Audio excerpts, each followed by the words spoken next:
Hello folks, this is Birdsong. Thanks for joining me. I'm a law professor in Orlando, Berry Law School.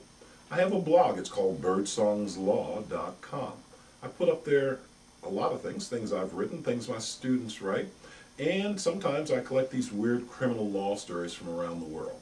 I'm going to read a few of them. These are going to appear on my blog in the next few weeks. The first one's out of Detroit, Michigan. An anti-prostitution activist is on the hook after finding himself on the wrong side of the law.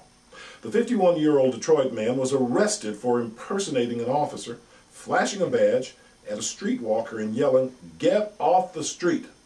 Now, the problem is, the woman turned out to be an undercover female officer. Although she was out to bag Johns, not loudmouths, he was arrested anyway. To which Birdsong says, in the words of Shakespeare, hoist by his own petard. All right, Sydney, Australia. 3 armed robbers burst into a pub in Sydney, Australia, and ordered terrified customers to lie on the floor while they forced the manager at gunpoint to hand over money. However, one of the masked thieves told the patrons not to worry, and then placed a mug of beer on the floor in front of each of them. They were also offered shots of bourbon from a bottle that the bandits took from behind the bar. To which Birdsong says, it was on the house. Glug, glug, glug. Greeley, Colorado. Want to make your job application stand out, folks? Well, try robbing your potential employer at gunpoint. A California woman is accused of robbing the premier cash advance store in Greeley 2 months after applying for a job there. In affidavits obtained by the Greeley Tribune newspaper, investigators said that Christine Drummond confessed to robbing the business. Employees at the check cashing store recognized Drummond from when she applied for the job. To which Birdsong, a law professor, says, robbery is not good, you shouldn't do it, but if you're going to do it, wear a mask, dummy. Pennsylvania.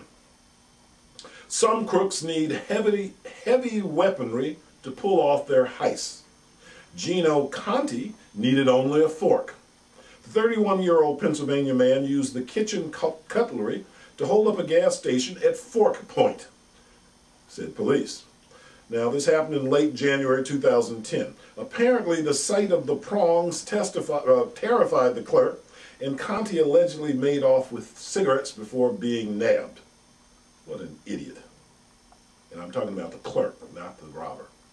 Finally, Ohio. A 61-year-old man attacked a supermarket manager in Ohio after he got outraged over the price of crab cakes. The man spit on the manager and headbutted him not once, not twice, but 6 times in the melee. It turns out that the crab cakes bore the wrong price tag. Ouch! Well, I get a kick out of these little stories, folks. Thank you for joining me. This has been Birdsong. Read my blog, birdsongslaw.com. See you next time.